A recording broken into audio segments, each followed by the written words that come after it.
next year, and it's going to be a heck of a ride. You're going to love every minute of it. Some moments you'll look back and say, how in the world did I get myself in this situation? Other moments you look back and say, what the hell was I doing? I will tell you this, and we discussed this at this table, remind yourself, no matter what you are doing at all times, you have a couple of goals in college. Number one, graduate. That's the most important goal. Number two, don't bring any babies home. Do not bring any babies or things that you can't get rid of home. Right? That's a very important line. I'm not going to go explicit because you're a little explicit here, but you're 18. You should know this by now. And number three, always keep your family and God first whenever you're on campus. So to give you a little bit of that lesson, now I'm going to tell you how I made those mistakes. Thank God I didn't bring anybody home or anything I couldn't get rid of. So there's that, number one. Obviously, maybe God had a lot of role to do with that too, because I did go to service when I was in Tallahassee, albeit sometimes a little hungover. Listen, I'm going to give you the truth, because you're going to experience this when you get to college, because your mom and dad aren't going to be there to tell you not to do it. That's right. When I got to campus at Florida State, I'm from Rock Hill, where there were 2,500 kids in my high school, 75,000 people in the town.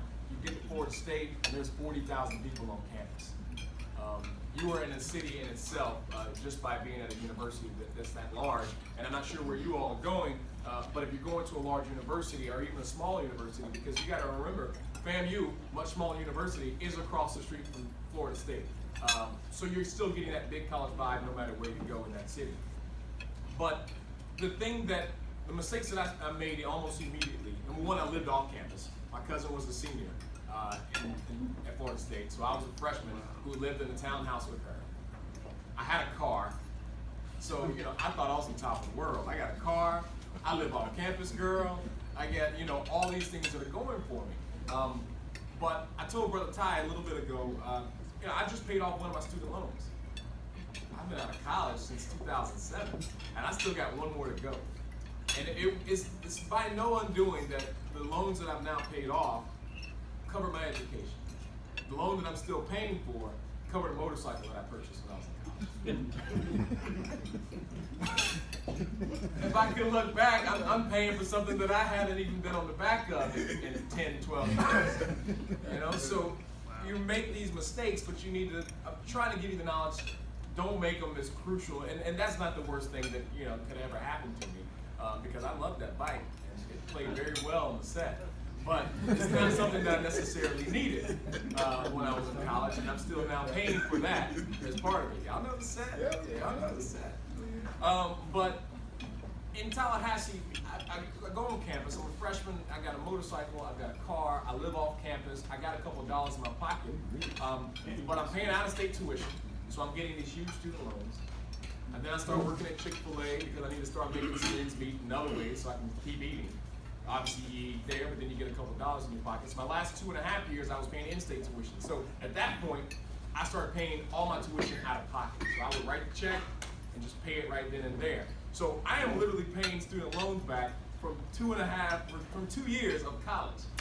Those are the first 2 years from 04 and 05, and now here we are in 2019.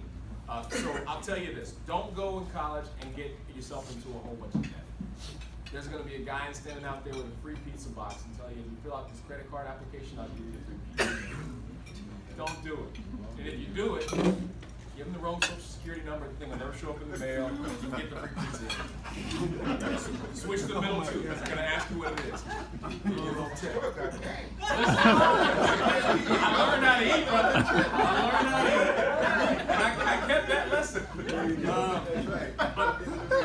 But don't give them the real one. If you give them the real one, you're going to have something on your credit report. You switch those middle two numbers, they say, hey, what was your social security that thing? Boom, you got a free pizza. I'll give you some free t-shirts and free food. So know that when you go on campus, there's always going to be a trap to try to take your money. Because that's what college is. College is all about responsibility on being able to manage your time. If you can manage your time, you'll graduate. There's a lot of people around here with college degrees that you're looking like, how in the world will that person can manage time? And you will learn truly about your job to a certain degree in your last 2 or 3 semesters on campus if it's specific to something. But college time management is the biggest thing that I can tell you. when I was in high school, I graduated with 3.6, 3.7 GPA, and never studied a day in my life. Woke up, go to class, do my homework, take my test, be done. Didn't study. I get to college, I signed myself up for 8 a.m. classes. Well, it's a lot bigger difference when mom is not there in the morning. Get your butt up, you know, and I got to go to practice for football. There's different things that drew me to get my butt up and get moving. Well, in college, you just spent the entire night out partying, and now you have to wake up for an 8 a.m. class that they don't take attendance in. You're not gonna go. Don't set yourself up for failure. If you can't do 8 a.m. classes, or if you want to hang out for a semester and do your classwork, start at noon. Start at later classes. So I had the opportunity where I was taking classes multiple times because I would drop them after I signed up for an 8 a.m. course. I signed up for an 8 a.m. basic math class. And it was getting to the point where I was about to fail it, so I had to drop it. Well, I took calculus in high school, but I couldn't pass a basic math class in college because I wasn't getting my butt there. So I didn't know where the coursework was, and if you don't use it, you lose it. So set yourself up for success. If you can take, in your freshman and sophomore year, you may have to take some really early classes. Don't go out to the club and party all night. Be smart about it. You have the weekends for that if you want to go out and party. Here's another thing that I'm going to tell you, and moms, I know it's Mother's Day, and you might not like it when I tell these young men this. Don't call your mom and tell her everything. She doesn't need to know every single story about what you've been exposed to, what you've seen, because college is a different level. But also, don't be stupid and do things that your mom wouldn't approve of. There you go. She doesn't need to know what you saw. There you go. But you also don't do those things. Because I got the call from my dad. He said, stop calling your mama and telling her what the hell you just saw happen. She's worried, want me to call you. Don't tell your mama everything. But don't put yourself in a situation where, mom, look what just happened. So be smart about that, how you live. Back to me on campus, grades are getting bad at one point. Partly because of my love for Kappa outside. That day will come. Focus on your most important things when you're doing for Kappa. God first, your education, family.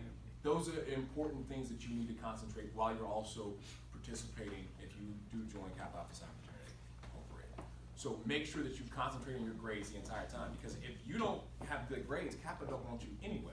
That's right.